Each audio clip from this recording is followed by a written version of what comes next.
நாங்க தான் கட்சி, நாங்க தான் எல்லாம். இதெல்லாம் போய் சொல்றதுக்கு நமக்கு வெக்கமா இருக்கு. எனக்கு அதிகாரம் இல்லைன்னு சொல்றதுக்கு ஒரு பிள்ளை. நீ வேணா ஒரு கட்சி ஆரம்பிச்சுக்கோ, நீ வேணும்னா ஒரு கட்சி ஆரம்பிச்சுக்கோ. இது இந்த இதோட ஏன் நீ சண்டை போட்டு கொடுக்குற? உனக்கு இந்த கட்சிக்கு என்ன சம்பந்தம்? என்ன ஒரு ஆச்சரியமா பாக்குது. எப்படின்னா அப்பனுக்கும் பிள்ளைக்கும் இப்படிப்பட்ட ஒரு பிரச்சனை வந்திருக்க கூடாது. உனக்கு எந்த உரிமையும் கிடையாது. உனக்கு கட்சியே தேவையில்லை. எதுக்கு உனக்கு கட்சி? எலெக்ஷன் கமிஷனை சந்திக்கும் போதெல்லாம் நாங்கள் அனுப்பிச்ச தலைவர் ஒரு நாளைக்கு ஒரு டீம் அனுப்பிச்சோம். பார்க்க மறுத்துட்டாங்க. அதன் பிறகுதான் நாங்கள் டெல்லி உயர் நீதிமன்றத்தில் வழக்கு தொடுத்தோம். வழக்கு தொடுக்கும் போது நாங்கள் தொடுத்தது தேர்தல் கமிஷன் எதிர்த்து. ஆனால் அதுல தேவையில்லாம அந்த ஒரு பொய்யா பேசுற நிறைய பொய்ய வச்சு பொழுது மூட்ட கட்சி ஒண்ணு அவங்க அதுல ஆஜராகணும். அது ஆஜராகக்கூடாது. அதை ஏதோ பரிதாபப்பட்டு அனுமதித்திருக்காரு அந்த அம்மையார் நீதி அரசு. ஆனால் நீங்க இந்த முழுக்க 34 பக்கமா 34 பக்க தீர்ப்பு, 34 பக்க தீர்ப்பை நீங்க வலைதளத்துல படிச்சாலும் அல்லது எங்ககிட்ட இருக்குது வாங்கி பார்த்தாலும் அதுல பாட்டாளி மக்கள் கட்சி நாங்க வெற்றி பெற்றிருக்கிறோம், நாங்க தான் கட்சி, நாங்க தான் எல்லாம். இதெல்லாம் போய் சொல்றதுக்கு நமக்கு வெக்கமா இருக்கு. தொண்ணூத்தி இறங்கினா போனோம், கால் தேய்க்கிறதுக்கு உடம்பு தெரிஞ்சுதா தெரிஞ்சு இதெல்லாம் சொல்றது வெக்கமா இருக்கு. ஏன்னா தமிழ்நாட்டில் இருக்கிற மக்கள் பொதுவா எல்லா கட்சியில இருக்கிற மக்கள் தலைவர்கள் எல்லாம் பாட்டாளி மக்கள் கட்சியில் இருக்கிற அனைத்து மக்களும் என் மேல வச்சிருக்கிற பாசம் இப்படிப்பட்ட ஒரு தலைவர் இந்தியாவிலேயே தமிழ்நாட்டுல பிறந்திருக்காரு அப்படின்னு பல பேர் சொல்ல அது என் காதுக்கு வந்தது. இப்படியெல்லாம் இந்த கட்சியை கொண்டு சொல்லும் வேலையில இந்த கட்சியில எனக்கு அதிகாரம் இல்லைன்னு சொல்றதுக்கு ஒரு பிள்ளை. இது எப்படி இருக்காருங்க. அதனாலதான் நாங்க வழக்கு தொடுத்தோம். அது மட்டும் இல்ல, இதுவரை சரித்திரத்திலே இல்லை. அதாவது தேர்தல் கமிஷனை எதிர்த்து ஒரு போராட்டம் செய்தது அது டெல்லியில. அதாவது டெல்லி கிட்டத்தட்ட ஒரு 400 பேர் தமிழ்நாட்டில இருந்தும் போனாங்க, டெல்லியில இருந்தும் அங்கிருந்த தமிழர்களும் கலந்துக்கிறாங்க. ஆக ஒரு மிகப்பெரிய அளவுல அந்த போராட்டம் நடந்தது. தீர்ப்பும் இப்ப 34 பக்கம் தீர்ப்பு நமக்கு சாதகமான தீர்ப்புடைய முக்கியமான சாராம்சத்தை இப்பொழுது முன்னாள் நீதியரசர் அருள் அவர்கள், ஜட்ஜ் அருள் அவர்கள் உங்களுக்கு அழகாக சுருக்கமாக தெளிவாக சொன்னார். தலைவர் கே மணியும் சதாசிவம் அவர்களும் அதில் 1-2 செய்திகளை சுருக்கமாக சொன்னார்கள். இப்பொழுது உங்கள்கிட்ட நான் சொல்ல வருவது என்னவென்றால், பாட்டா அது நான் உருவாக்கிய நிறுவனாகிய நான், அதை உருவாக்கிய நான், இது வேற ஒருத்தர் அந்த பேரை சொல்றதுக்கோ அந்த கொடியை பயன்படுத்துவதற்கோ உரிமை கிடையாது. அது இப்ப தெளிவாயிட்டு இருக்கு. அதனால நான் பல முறை சொல்லி இருக்கிறேன். என்னுடைய பெரிய மகள் ஸ்ரீகாந்த் வீட்டிலேயே நான் சொல்லியிருக்கேன், எங்கேயும் சொல்லியிருக்கேன். என்ன சொல்லியிருக்கேன்? நீ வேணா ஒரு கட்சி ஆரம்பிச்சுக்கோ, நீ வேணும்னா ஒரு கட்சி ஆரம்பிச்சுக்கோ. இது இந்த இதோட ஏன் நீ சண்டை போட்டு கொடுக்குற? உனக்கு இந்த கட்சிக்கு என்ன சம்பந்தம்? நீ வேணா ஒரு கட்சி ஆரம்பிச்சுக்கோ. இன்னும் கூட சொன்னேன், நான் வேணா பேரை வச்சு பேரை சொல்றவர் அந்த கட்சி பேரை அப்படின்னா கூட கிண்டதா சொன்னாங்க. ஆக இப்ப தமிழ்நாடு என்ன ஒரு ஆச்சரியமா பாக்குது. எப்படின்னா அப்பனுக்கும் பிள்ளைக்கும் இப்படிப்பட்ட ஒரு பிரச்சனை வந்திருக்க கூடாது. அவர் எந்த பதவிக்கும் போகாத நிறுவனராக தலைவராக கட்சியை வழிநடத்தி வந்திருக்கிறார் இத்தனை வருஷமா, 46 வருஷமா.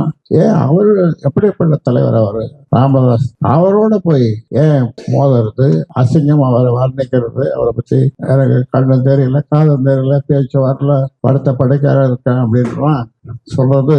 அதை விட ராத்திரில திறந்த கதவு திறந்து தான் பார்த்துன்னு இருக்கேன். கதவு திறந்து தான் பார்த்துட்டு இருக்கேன். கூட ஒருத்தன் சொன்னான், ஒருத்தன், ஐயா நீங்க சாப்பிட்றீங்களா, அதை கொஞ்சம் யாராவது சாப்பிட சொல்லிட்டு நீங்க சாப்பிடணும். அவன் சாப்பிட்டான்னா அவனுக்கு பாயசம் போகாத. அது என்னால இன்னொரு உயிர் போகிறது சரியா இருக்காதுல்ல. எதுக்கு சொல்றேன்னா இந்த அளவுக்கு நடந்திருக்கு. இப்ப இங்க எல்லாம் என்ன நடந்தது, என்ன பேசுறோம், யார் வர்றாங்க போறாங்க, எல்லாத்துலயும் ஓட்டு கேட்கிற கருவி. அந்த ஓட்டு கேட்கிற கருவிக்கு நாங்க கம்ப்ளைண்ட் பண்ணோம். ஆனா இது வரைக்கும் அந்த சைபர் கிரைம் அதை பதில் சொல்றது.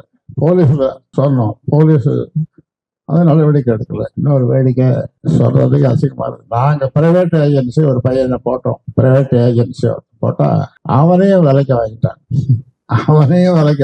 என்னடா ஆச்சு அவனை கேட்டா அவன் மறையலாம், அப்படி ஒரு மாதிரியா பாக்குறான். ஆக இப்படி எல்லாம் தமிழ்நாட்டு அரசியல், அதுவும் ரீசன் அண்ட் டெவலப்மெண்ட் பாலிட்டிக்ஸ் நான் நடத்த போறேன். எல்லாம் வாங்க வாங்க வாங்க. Decent and development politics.